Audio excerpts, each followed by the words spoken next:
it's very arresting. Time to time, we find that it's important to pause and look back at where we've been. Reviewing our past gives us a perspective we need to head into the future. Tonight, we look back at 1968, a violent, turbulent year that shaped and scarred an entire generation. More than any other in recent history, 1968 was a year that tested our national resolve, that challenged our will as a people. It was a year that provided shock after shock to the resilient American system. On January 22nd, an American B-52 carrying 4 unarmed hydrogen bombs crashed and exploded near Greenland. The wreckage burned through the ice and sank to the bottom of North Star Bay. Yet it was an event that went almost unnoticed. For on the next day, the Pueblo, a Navy intelligence ship with a crew of 83 on duty in the Sea of Japan, was captured and taken prisoner by North Korea. Commander Lloyd M. Booker and his men would not be released for 11 months. There must be some kind of way out of here. But in 1968, the Pueblo incident was merely a military sideshow. The focus of attention then was Vietnam. The Viet Cong and the North Vietnamese launched the Tet Offensive on January 30th, and in the days and weeks following, the living room war was brought home each night in its most vivid and disturbing incarnation. By the end of the year, Vietnam would become the longest war in American history. But the pictures we saw each evening and the stories we read each morning told a story of failure. They painted a portrait of brave men being lost in a futile war. These were not the war stories Americans were accustomed to in that one awful year, 1968. 14,589 American men died in the jungles of Southeast Asia. The nation was divided by the emotional debate over Vietnam. War protesters took to the streets in ever-increasing numbers, and Americans began to stage what amounted to a peaceful revolution at the ballot box.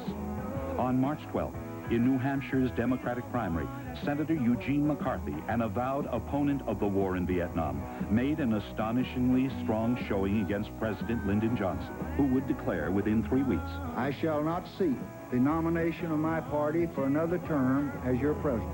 Once Johnson's vulnerability was exposed, Senator Robert F. Kennedy announced that he was a candidate for president. Kennedy would never finish the campaign. In June, minutes after thanking his supporters for helping him win the California primary, Kennedy was assassinated in a Los Angeles hotel by Sirhan Sirhan.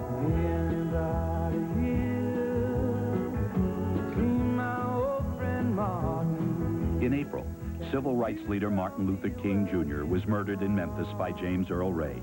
As King's casket was drawn through the streets of Atlanta, 200,000 mourners followed. But on the streets of 125 other American cities, the grief was expressed as rage.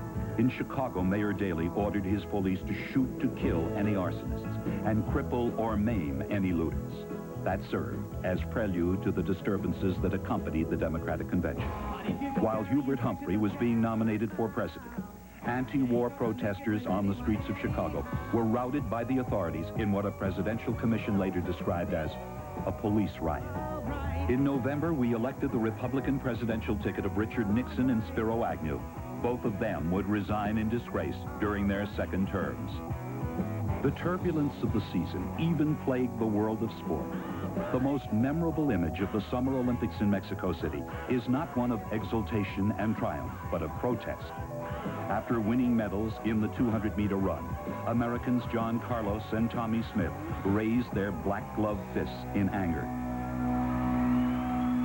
But sport also provided us with memorable accomplishments in 1968.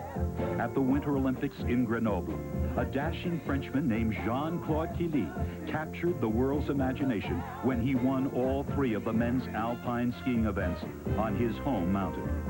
In the Summer Games, American Bob Beamon set a miraculous record in the long jump that still stands, 29 feet, 2 1/2 inches.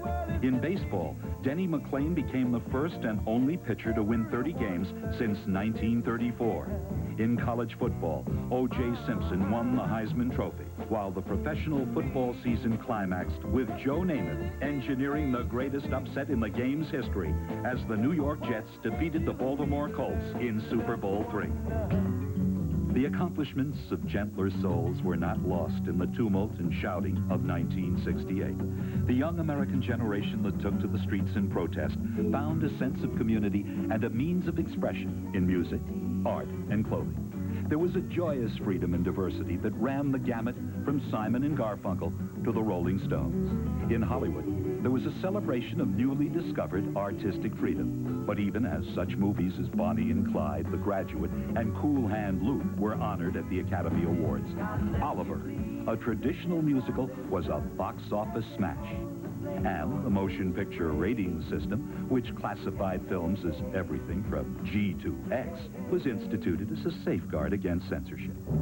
The ultimate triumph of 1968 belonged to three men: Frank Borman, James Lovell, and William Anders. Riding in Apollo 8, they traveled 500,000 miles to the moon and back. Their adventure made it possible for Neil Armstrong and Buzz Aldrin to land on the moon less than a year later. But perhaps the greatest accomplishment of Borman, Lovell, and Anders was to inspire us as a people when we most needed it. For that, Time found them worthy of being honored as the Men of the Year. Time wrote, "The year's transcendent legacy may well be that in Christmas week 1968, the human race glimpsed not a new continent or a new colony, but a new age, one that will inevitably reshape man's view of himself and his destiny." On Christmas Eve, shortly before they became the first men to travel around the dark side of the moon, they each read to us from the book of Genesis and gave us the faith and resolve to face the coming years. In the beginning, God created the heaven and the earth.